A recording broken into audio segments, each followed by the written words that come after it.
So I've watched some TV shows that are new to me this week. I watched Gotham, which is really, really bad. It's like Aliens write this show because the dialogue is so clunky and obvious. The character actions don't make sense. The evil, like everybody seems so evil, you know, and corrupt and bad to a ridiculous degree, and it's just a bad show. And I'm actually disappointed that Ben Edlund was involved with something so shitty. But he's not writing and directing for it anymore, as far as I can tell. So hopefully he will move on to something better, something that's actually worth his time and effort. Maybe he'll come back to Supernatural. Probably not, but we can dream. And then Gallivant, also been watching that. It's a lot of fun. It's great to watch a TV show that is, you know, just a good time, just fun to watch. Something, again, with so much things that are dour and depressing on TV, like Gotham is trying to be, at least. Gallivant is something that really should exist and deserves to exist. And I've also been watching Supergirl. Now, I guess before I talk about this more, I should say I've never really been a comic book person, so I don't really care about the DC mythos. I mean, I am familiar with it, where I know enough to get by. And I mean, of course, I've watched a lot of DC products over the year. I watch Arrow and Flash now. And so yeah. So Supergirl, it's got problems. Some pretty damn big glaring problems. I think it's a better show than Gotham, but that's not saying much.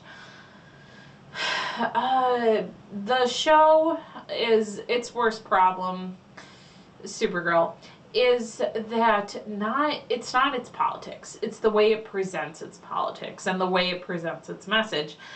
Like, it's not subtle. It tells you, like, oh my god, you guys, this show is so important because there has never been a female superhero, like, ever. So to have her on TV, it's just like the greatest thing ever. And oh my god, you know, women still go through so many struggles, and it's so horrible and awful and hard to be a woman, but that's okay because we can be empowered and great and awesome, just like Supergirl. And I'm just like, shut the fuck up, you know? Stop it, TV show. I get it. You see, this is bad. This is bad for writers to do this. When they do this, it suggests that either A, they think the audiences who are watching their show are morons and can't figure out what they're trying to present to their audience without having the characters, you know, spoon feed it to you and just vomit the show's ideas all over the screen. Or B, the writers themselves are not that smart. They are a bit dim, and they don't have the skill level to pull off in a more subtle way what messages they want to impart to their audience. I think it's more B than A, because, you know, the writing on the show isn't very good. I mean, Supergirl herself, Kara herself, for all the feminist posturing, is not really that well developed of a character, honestly. Like, why does she decide to become Supergirl? I couldn't tell you.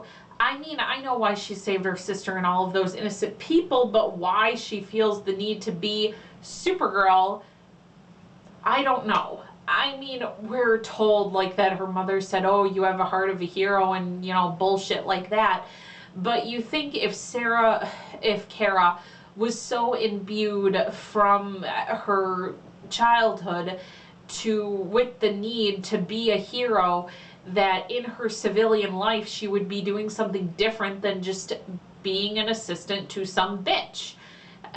Kate Grant, who is just a Diet Coke version of Meryl Streep's character in The Devil Wears Prada.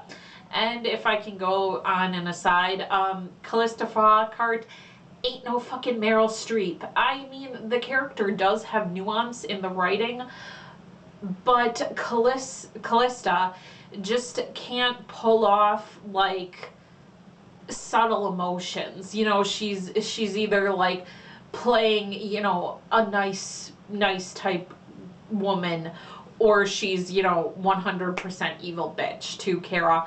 And a lot of the times, like, for reasons that don't even really seem to make a whole ton of sense. Like, one time, like, she was gonna fire her, but James comes in to help her and save her not be fired, and it's like, I don't even understand why Kate was gonna fire Kara in the first place, so this makes no sense. So yeah, right, to go Kara, you know, she could have been done so many jobs, you know, that help people. She could have been a cop, she could have been a firefighter, she could have been a paramedic. Maybe she was going to school to be a doctor or like an environmental lawyer. Maybe she was like this hard-hitting journalist who, you know, is on a quest for the truth, and she gets into like really scary situations, but she knows she can handle it, you know, because she's Supergirl and an alien and stuff. So yeah, like, there are so many things this character could have been doing to establish to us, the audience, that she is committed to helping people, besides the fact that she just decides, like, it's, oh my god, so cool and fun, you guys, one day. Because really, that's all I got for her motivation. And why does she tell Wynn in the first place? Well, I mean, Wynn, to talk about bad characterization and stuff, I don't even know why Wynn exists, really. I mean, he is the most useless, flat character in the entire show. He wants to bang Kara, and he's a nerd. So he exists for plot convenience. And oh, by the way, how the hell did he know how to make Kara's costume and also get the material to make it? Like, with Arrow and Flash, with the Flash, like, Barry, his costume was made by scientists who worked in a laboratory, who have, you know, access to the materials that made his costume. Where the hell did Wynn get the shit to make a costume? Like, that's just never told, and it's dumb. It's stupid. It's 'cause the plot said so, which is always bad writing. So right. Yeah. And why there even needs to be a love triangle in the first place, I don't understand. And why Kara doesn't shut Wynn down, I don't understand that either. Because, like, how Kara doesn't know he feels this way about her, like, why not? Because as far as we see, there's nothing in the narrative to suggest that she has some sort of, like, autism or diagnosable disorder or like social anxiety or something, to be like, oh, I just, you know, me and people, like I do. I have a diagnosable disorder. So sometimes me and people are on mixy things. Or if it's a raised by wolves type situation where, you know, like Seven of Nine, who was raised by the Borg. So when she's freed from the collective, she's not good around people because she hasn't been around them for most of her life, you know, like, but Kara doesn't have any of those reasons not to be aware of Wynn's feelings for her. So why she doesn't just shut him down, be upfront, say it's not gonna happen, I don't know. So right, Wynn is the most useless character.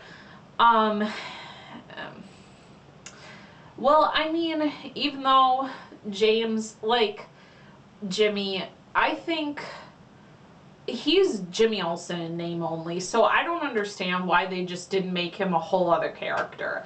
Like, McCabe could be playing, who is, you know, his actor, how I think you say his actor's name, like, he could be playing, you know, David Jones for this show, and it would make just as much sense. Like, he's just like a fanboy, fangirl shout out to Jimmy Olsen, but it doesn't make any sense because he's not playing Jimmy Olsen. He's playing some guy named James Olsen.